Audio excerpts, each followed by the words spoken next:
I lived in the Sacramento region since 2003, so it has been mathematically around 23 years. And I am an immigrant, and I immigrated from India in the 2000. And I have a story uh, that I talk about is um, I think the Substack story I posted is all about leaving India on a Valentine's Day in the year 2000 and then landing here on a Valentine's Day in the year 2000.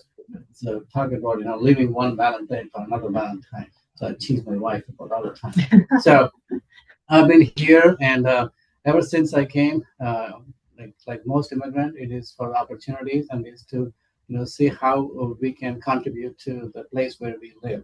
And ever since, even when I was in India, also I was very active in politics and community, and I just brought the whole thing into the fold in this country here. Professionally, I'm an engineer. I've worked in a private sector for 22 years, and then now I'm working for a public sector for the last 14 years. I work for the state of California. I'm the principal engineer for water resources department. Part of my private sector experience, I've been an entrepreneur. I had my own business starting in 1994, and then I sold it in 1999. And then also I worked for the corporates like GE and CH2M. I also been a consultant because when I got really tired of fighting people during the 2008 mortgage crisis, I said, I want to become someone who I don't have to fire anybody, nor I get fired. So the best answer I got was, hey, become a consultant by yourself so that you don't have to worry about fighting anybody or getting fired. So I did that for a couple of years and had that experience of being a consultant and running a consulting business for myself and so on. So I bring a lot of experience. I think I've been campaigning for the last 2 years for the seat, and as I'm meeting with new people, and then most people are giving me the feedback that Jag, you're a very unique candidate. Is because we have seen the candidates who come up as activists. We have seen the candidates who come up as union members and union leaders. And we have seen the candidates who have come up because their father or their mother was a politician. But you're bringing something really, really unique skill sets to this, which is something that everybody is excited to talk about. And I have put out my vision for the city, which is I want to make sure that every resident in the city feels safe, valued, and included. I think we can talk more of expanding what that really means. Right. And you are a private entrepreneur and you are a public servant. So yes. Yeah, absolutely. Yeah. All right. Real quickly, before we get started, I do have some icebreaker questions to kind of ease us into the more serious questions. Okay. Chirag, do you have anything else before I kick things off? Yes. I almost feel like I want to ask you what inspired you to really decide to run for Folsom Council, but that could bring us somewhere else because it seems like it would be an easy question to answer, but it could take us somewhere else. So we'll just hold off on that for a second. Okay. All right. So real quickly, a few things I want to know because you are a resident of Folsom. Okay.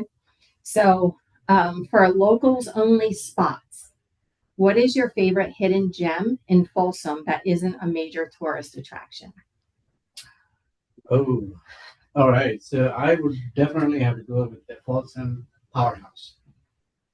Okay. Again, when I say Folsom Powerhouse, there are 3 different powerhouses.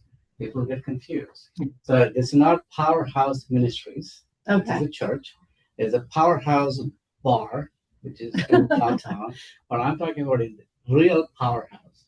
This is a small place in Folsom where the electricity was generated in 1895. And we just completed 130-year anniversary last year.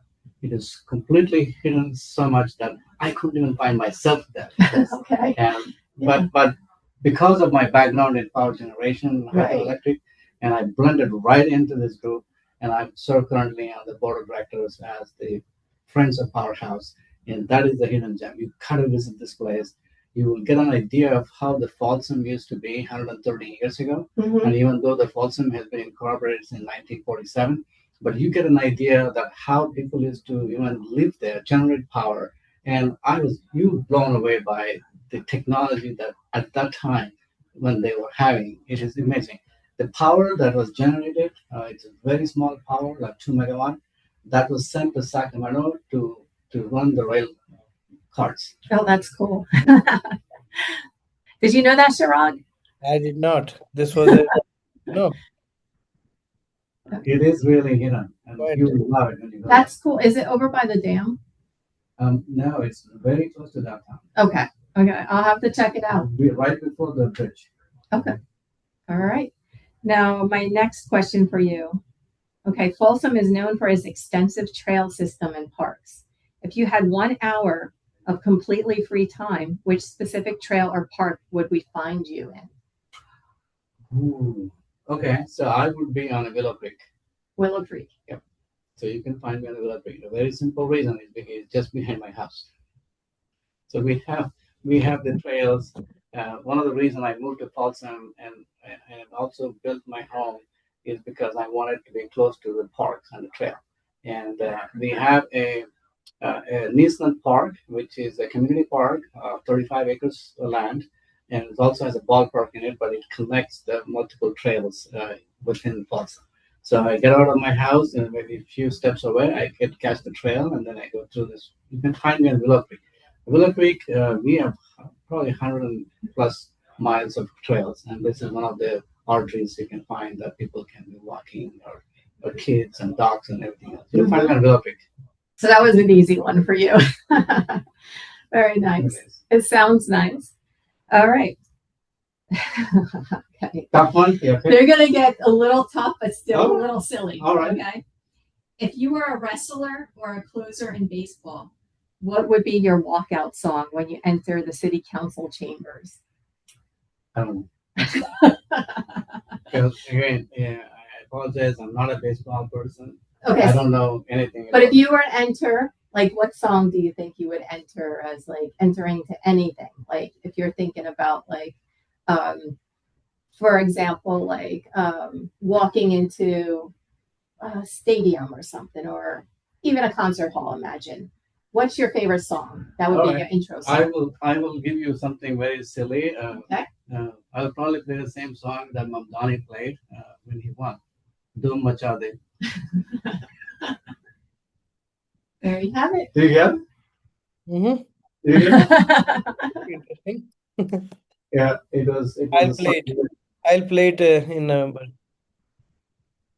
Oh, you did play that one? I'll play that in November when you're becoming a council member. I was going to play that number Very for good. you. I love it.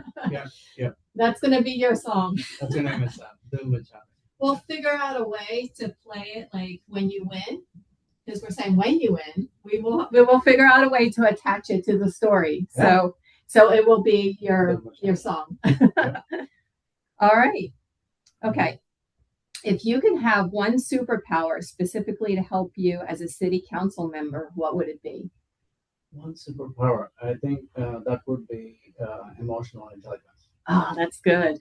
I like that. Yeah. And it's an easy answer for me because I'm working on not only building emotional intelligence for myself for the last 20 years, but also coaching other people in the last 10 years. I've been doing the coaching Mhm. and getting Right. everybody to have an emotional intelligence, and which is extremely critical to be successful, not only in the city council, but also as a spouse, or as a father, or as a coworker, or as a neighbor. It's something that we gotta have. Right. Absolutely. That's a good one. Yeah. Yeah. All right. I am going to give you two more, and then we will kick it over to Chirag for All right. a couple of questions. Okay. All right. If you have you have a deep background in technology. What is one piece of old school technology, for example, like a record player or a flip phone, that you still secretly love and refuse to give up?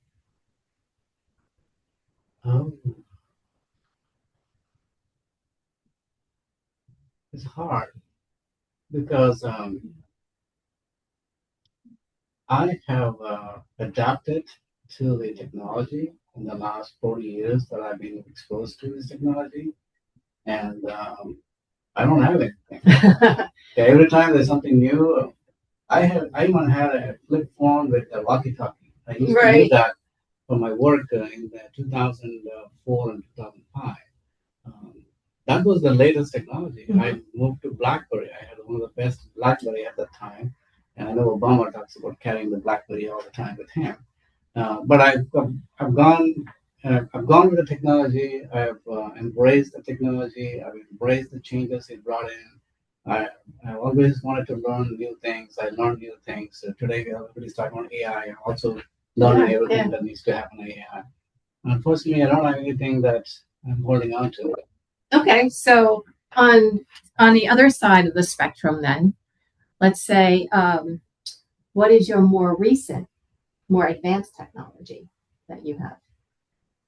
More recent, more advanced technology.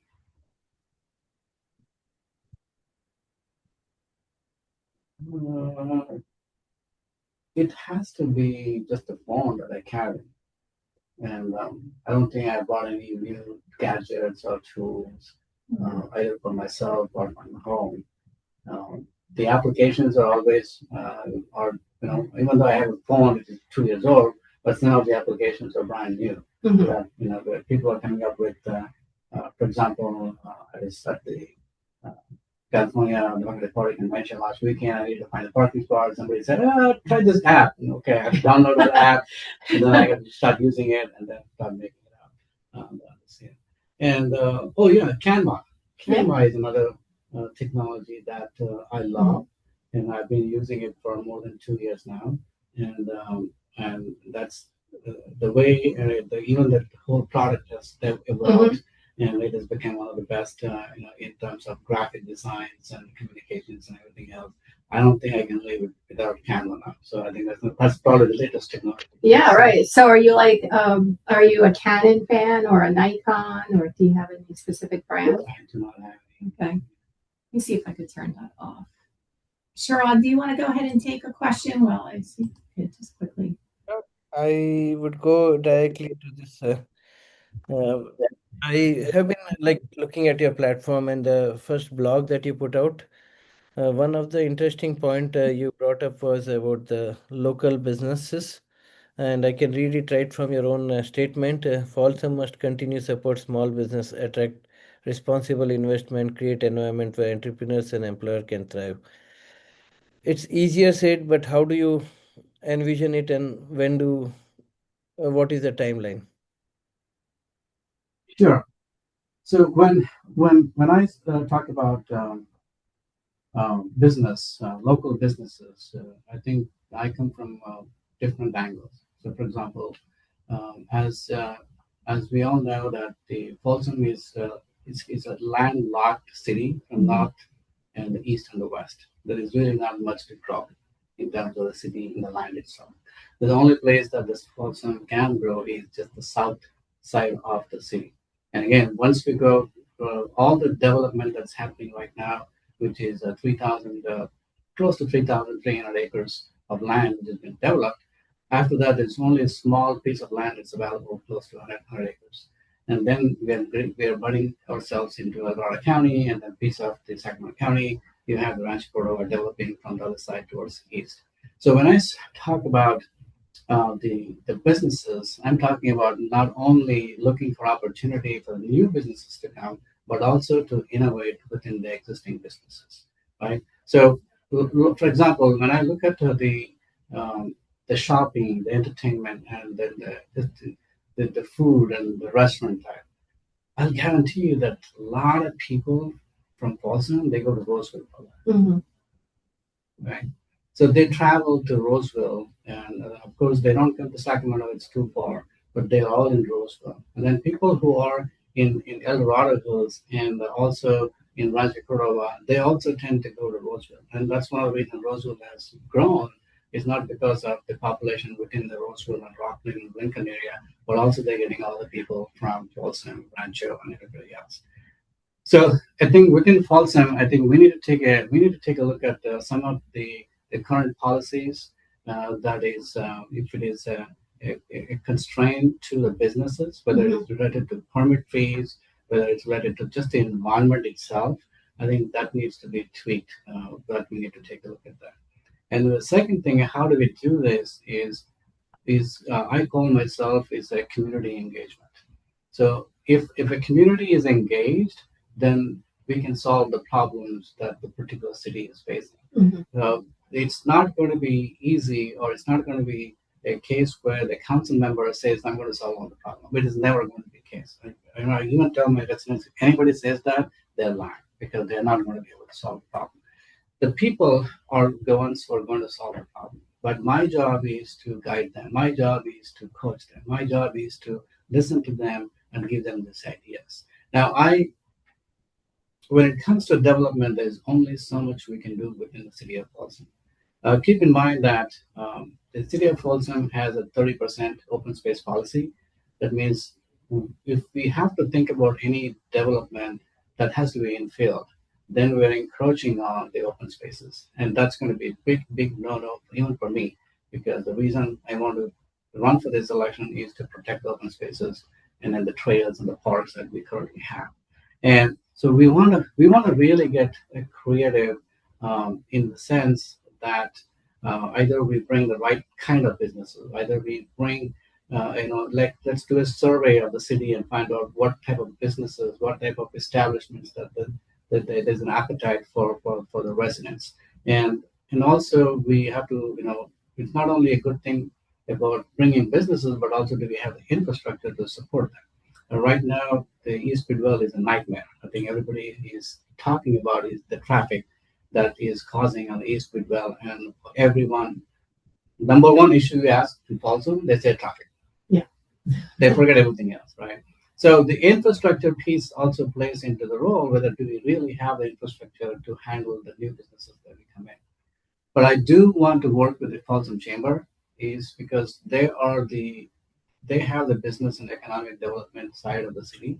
And since the chamber has been part of the city formation for 80 years, in fact, the chamber is the one who created the city and charter, and they have some obligation in seeing that the city is healthy and the city is prosperous and so on. It's going to be a collaboration of working with the chamber in understanding what they're doing and also helping them understand the different perspectives and different avenues for them so they can start working in those directions, and also bringing in the community in this conversation, either through town halls, through workshops, through community engagement, in understanding what the community is looking for. Because right now, if we don't talk to the community and the residents, and 10, 15 years from now, we're going to be a dead city because everybody is not interested. The housing prices are too high. Infrastructure is getting strained. Financially, we have $3 million deficit this year. It's going to grow to $10 million. More cuts, more people, and it is a disaster waiting, right? So it has to be. So it has to be something. I want to bring a new perspective from all the experience that I have in the private and public sector, and start looking at, okay, what can we do at this point of time, and what are the, and identify those key stakeholders, identify those key influencers, and if the city comes together, we can solve the problem.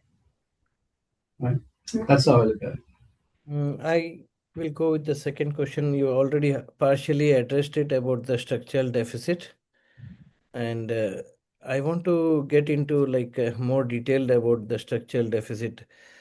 What are the key expenses that you have seen needs to be focused to cut, or because deficit, either you increase the revenue or you reduce the expenses, right? Or do both. Or do both. And can you talk on each of specific, what items you'll do? Yeah, sure. So my approach is we need cuts, and then we need to increase revenue, right? So that's the mindset I'm going to go with this handling this. I'm not going to go there and say, okay, we don't have the money, we got to cut. Okay, if you take that mindset, you're going to keep on cutting, and there's going to be a place where there's no cops and there's no people there.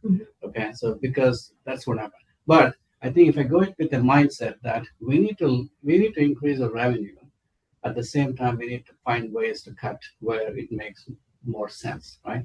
So when it comes to increasing the revenue, there are only 2 or 3 things that we could do. So one is obviously we need to encourage more businesses to come and have their shops in Folsom, and then two, encourage our residents to buy local and then spend local, so that the sales tax revenues account towards the revenues that we're missing, and help us to keep up our reserve ratio.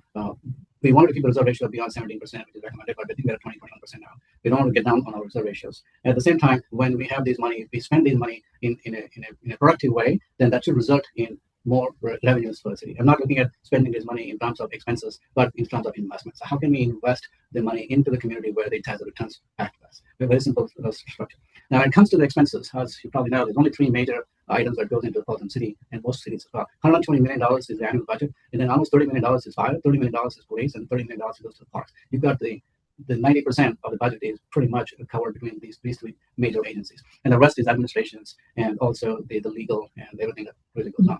So when we start looking at cutting the fire and police, we just cut 5 positions in police and 5 positions in fire. How much can you cut? Right? Then we're going to go get to the bones, right? It's going to start bleeding and it's not just die. And so we need to start looking at, other than cutting the position, is there something that we could do? Either improve processes, improve efficiencies, or look at some programs which are not really bringing much results, so that we can do reassignments. And those are the areas that we need to start doing work. Now, keep in mind, the Folsom is a full service city. That means the council member is not like a Mamdani where he can go, I can go and direct everybody to do what I want them to do. So the city manager is the one who reports to the council. So anything, if I want to get it done, I have to instruct and direct the city manager on any policy decision requires 3 votes of the council. Okay? So whatever I want to do, again, that's why I talk about superpower, is the emotional intelligence piece, where even if I have an idea, but I need 2 more people to work with me on this idea, but if I'm emotionally intelligent, I can articulate and communicate well, then I have the better possibility of the other 2 or maybe 4 people joining me and say, Jag, I see the vision. I see what you're trying to do. I see where you're taking us.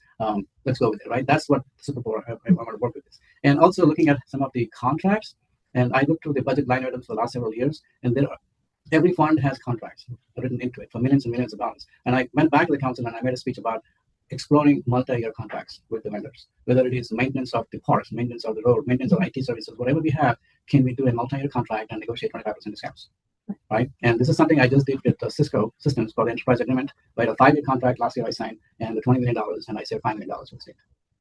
Okay, so there's something like that we could consider. Now, these are real day job experiences I want to bring in, but I do want to keep in mind that my tagline says the leader with a vision and heart. The heart comes from empathy, and being in the private sector, being laid off myself, and being able to lay off other people, I know the pain. I know what it means to do that. So any positions and cuts and layoffs that I support has to be the last resort. That means we explore everything possible to cut, and that's the only thing that is available. That's the one I'm going to support, because if somebody comes, you just take out this 5 position. No, we need to look at other things. Why didn't we look at the other positions, right? And finally, I want to close this is that with my business and entrepreneurial experience, I'm really good with accounting and finance and budgets and tracking and everything else. And I can read the city budget just like that. And even though it's 300 pages long, I understand every fund, I understand every money that comes in, I understand every money that goes out. And I can see things that other people may be missing. I can see things that no one can see. Can you give some examples that you see something in the city budget that you would like to? Yeah, there one example I'll give you. There's $50,000 city pays to Folsom Chamber every year. Okay. But I want to know, what is that for? And I asked the council members, is there any obligation by the chamber to report on how they're spending? Okay.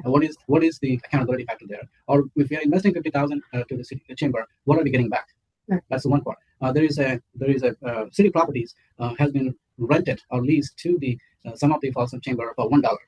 So I have a question, like, why is this $1? So there are a lot of things that's going on in the city, which has been normal. It's very normal to do these kind of things when we have a lot of money, when we don't need this kind of money. So there is already this precedent of the practices that have been set. Mm-hmm. But I think if I go there, I have a different view and different perspective. And even asking these questions, nobody's asked this question for 10 years. It's because they're all there. No, it's complacency, right? You just put your blinders and just keep moving. You forget about your peripheral vision.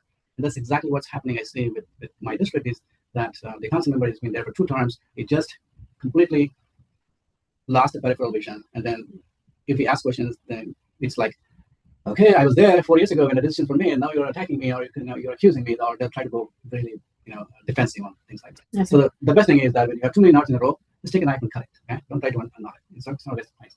Mm-hmm. So is there like audits going on, or are they given these reports of how they're spending this money, and they're sharing that transparency with the public? No. So transparency, accountability, and integrity are the 3 pillars that I work on. And I have seen the council members complain about Public Records Act request. Okay.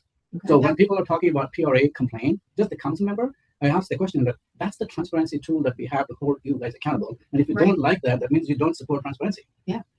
You can't make a comment, a public comment on a Facebook saying that PRAs is costing us money, PRAs is costing us time, PRAs is something that needs to be changed.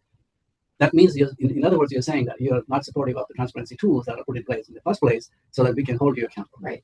So I think there is a lack of transparency on budget. And this is the first year when I pushed hard that there were a lot of budget details was published. But in the past, it used to be something on one page, a 2-page that just shows this is the budget and nobody really cared. But now, it is the dynamics are changing. And because now we're in trouble, people want to look at it. And we're pushing for more and more data, more and more transparency. And from the city management and the leadership, hey, look, I work for public sector. 14 years I've been in public sector in a management role, and I manage millions of dollars of budget. I know how the budgets are made. Okay, how sometimes we got to be creative. Sometimes we want to save some programs. Sometimes we keep the program because if I give it the program this year, next year I may not have money for another program. A lot of things we have to do to retain because they don't do zero-based budgeting. It's the budget from last year. You just take it to the next year. So guess what? Those budgets have been coming like that for the last 20 years, and there may be programs hidden in those budgets that we may need to evaluate. What is it really worth it? Is it really bringing any value?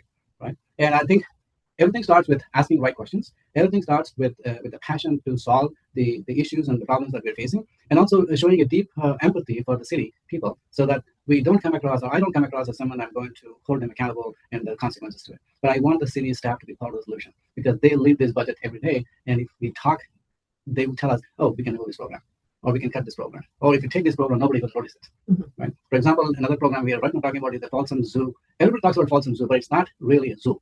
This is a very big awakening for me 2 years ago that I went to this Folsom Zoo. I took a tour. I called the director and said, I need to get a tour. When I went there, I'm like, wait, this is not a zoo. This looks like more like a sanctuary. They said, yeah, it's called Zoo Sanctuary. Okay, so marketing-wise, they always call Folsom Zoo, Folsom Zoo, Folsom Zoo. Right. $1.2 million is subsidized.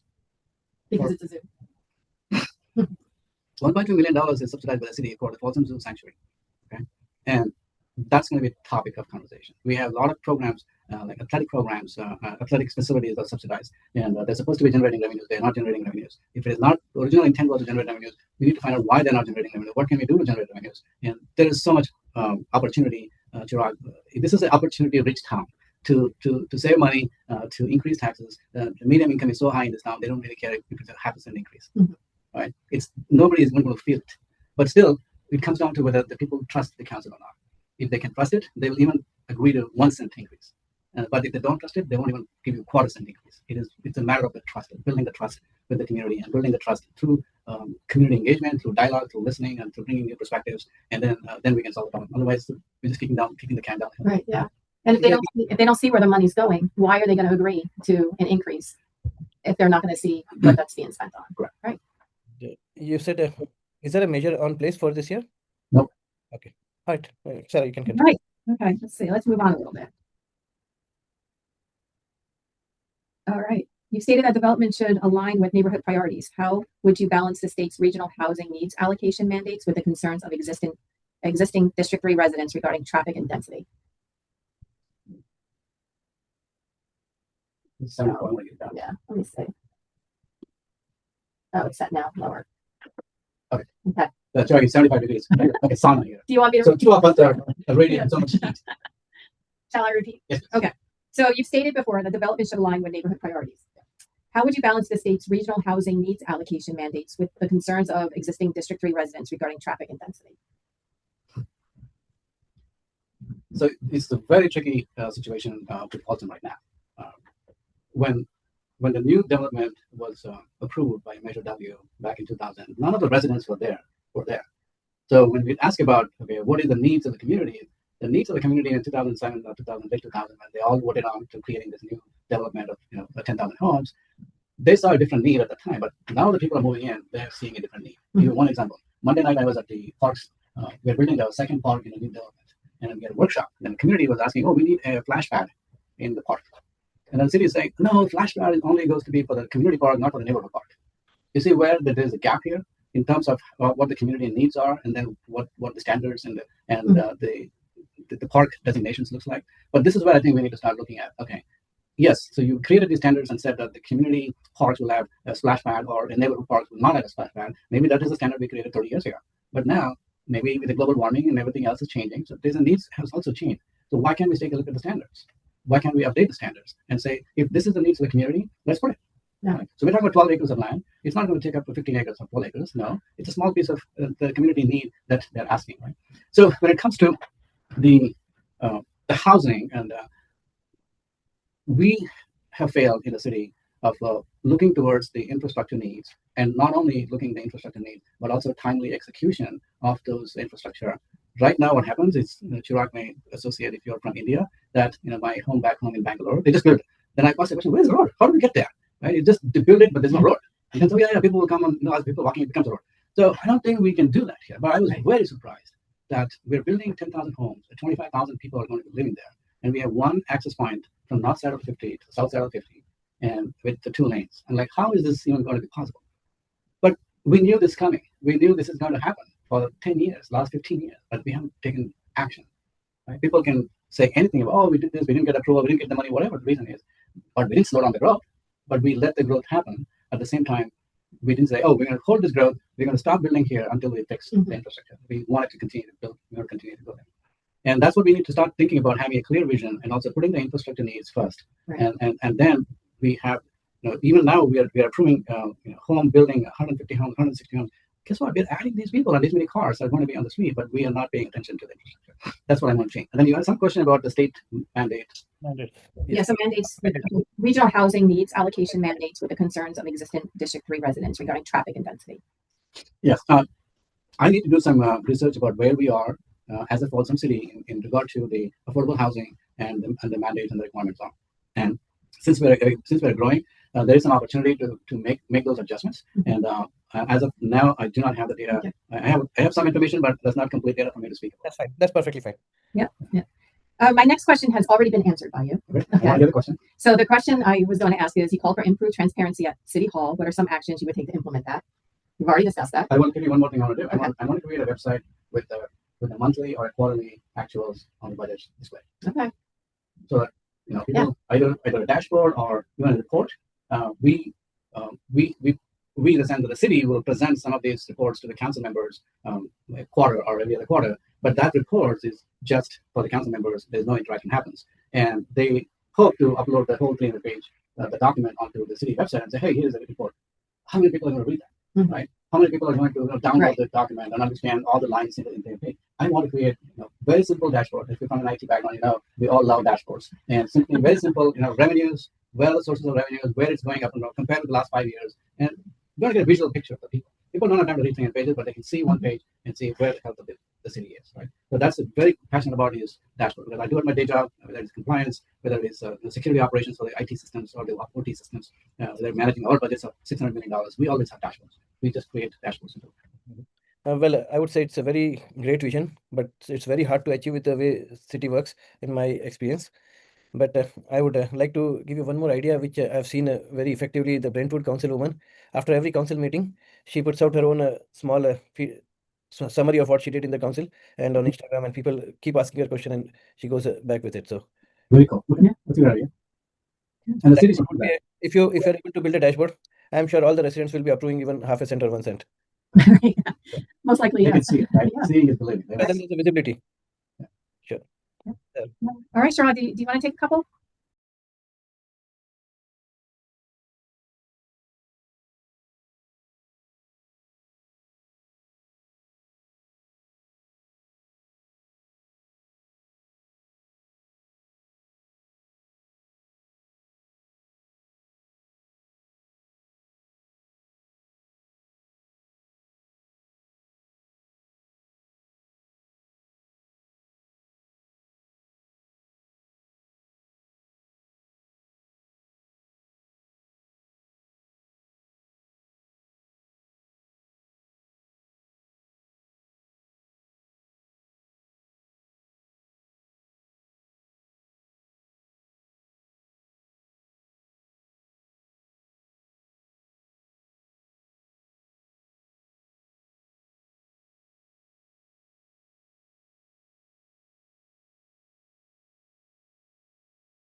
So, if you can pick a couple of them, because you said you already checked your team is working, but they must have given you a couple of the voting that she would have done, which you would have done differently.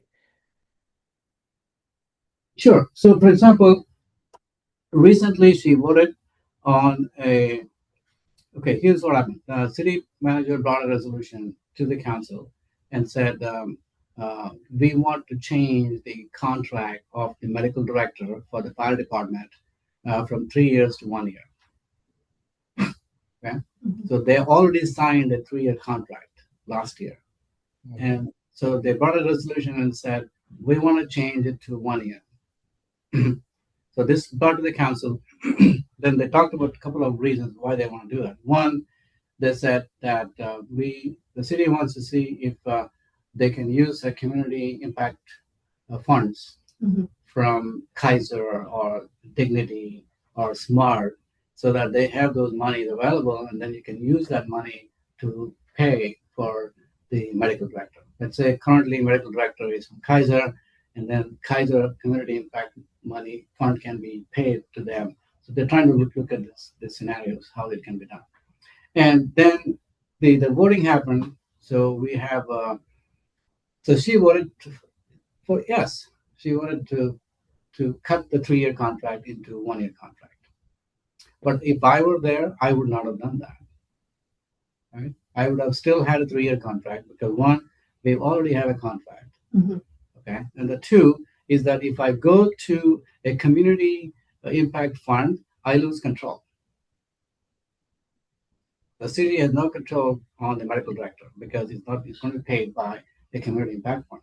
The Smart or the Kaiser, who is going to be putting money, they have better control on this particular position, and they have a better influence. And why do I, as a city, want to give that up? Now, medical director is an important position, and it is mandated by law that we got to have them. So why do I want to give control? It's almost like I'm poor and say, I want to take a look at not from can I help Kaiser and use the money, but I want to be focusing more on what kind of leverage.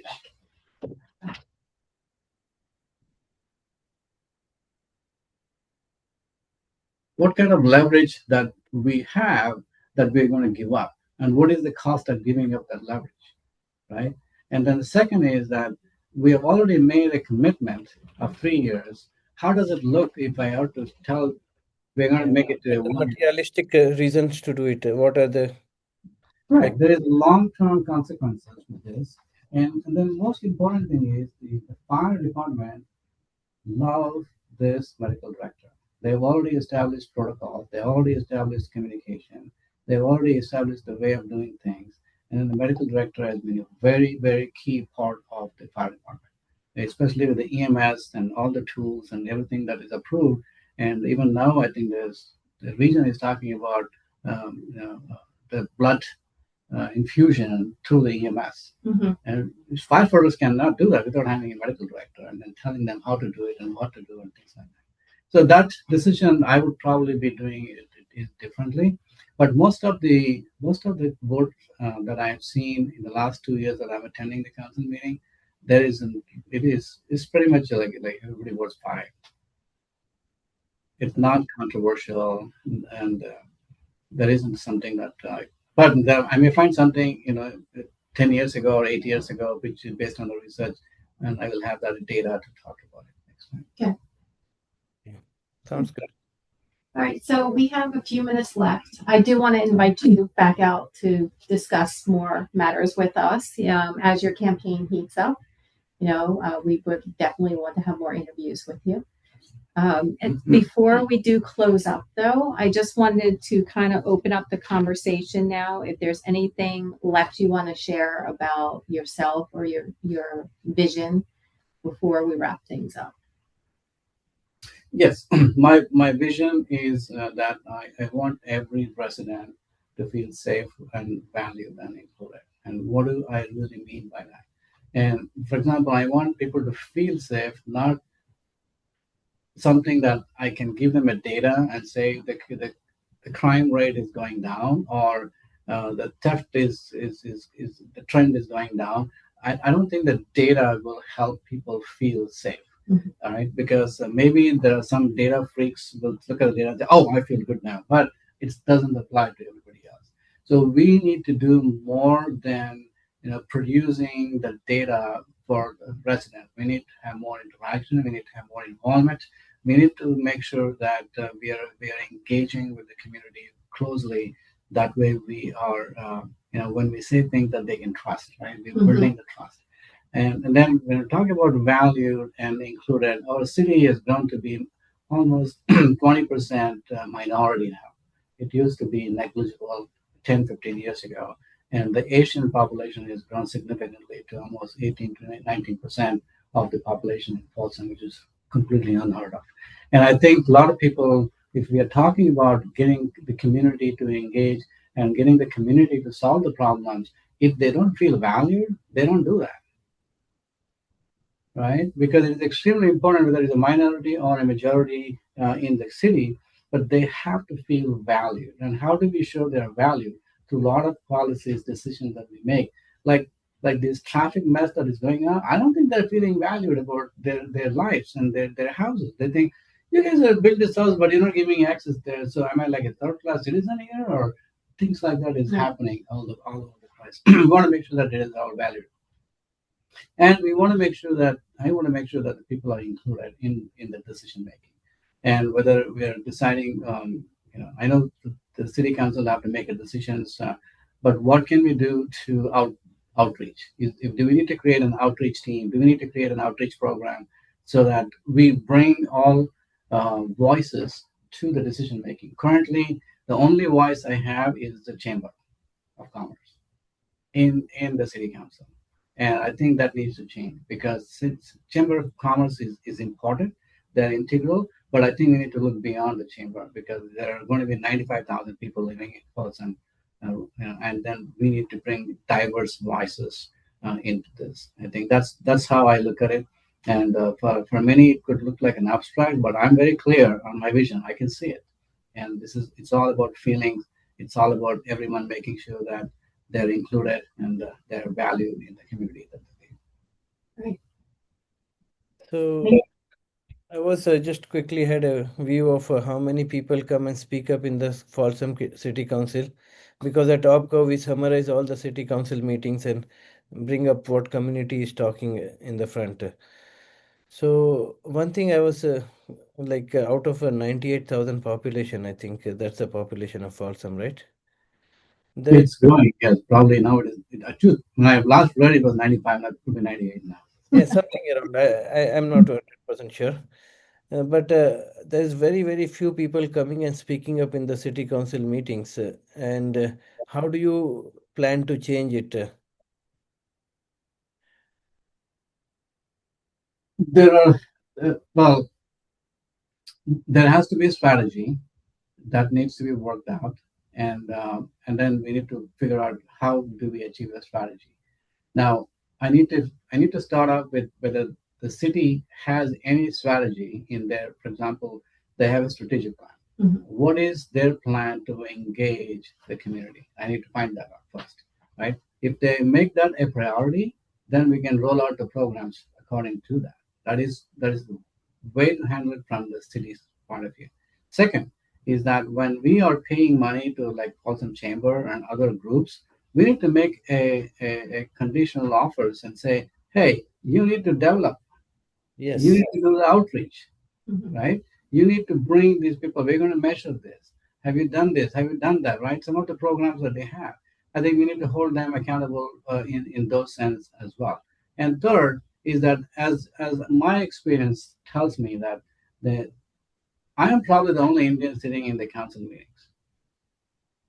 Okay, I think that needs to change. Okay, we need to get more Indians, and like 14, 15% population in the city, and they're just not seeing themselves Mhm. outside. And I have to do something. Now, I was speaking to another group and I talked about the same thing is that I want to be set that example. I want to show as a model for the community, especially for the Indian and Asian community, and say, if this person can talk and this person can do that, we should also do it. Inspire them with leading, right? So leading by example. I can't go and tap on everybody and say you should go and talk to the council meeting. But if I'm there, if I'm speaking, that becomes more of an indirect influence on the community. But it is going to happen. Again, it comes down to how I operate. It comes down to what priorities I believe in. It comes down to my passion, and I have no other interest than serving the community. I don't have a business that will, by being on the council, it's going to help me with my business. I don't have any higher ambitions of using it as a stepping stone. I'm not a politician or a career politician. Only thing I'm cared about is that I want to serve the community. I want to serve and I want to take care of the community and then plan and everything that I know, bring it to the table so that it doesn't go wasted when I leave. So I think that should be all for today. Sarah? That's it. That concludes the interview. Thank you so much for coming out with us. Absolutely. We appreciate you. Thank you for the And good luck. opportunity. Good luck with the campaign. Yeah. Thanks, All right. We'll be in touch. So Thank you. I'll play the song soon. Thank you, Chirag. Take Jai- care. Bye. All right. Bye.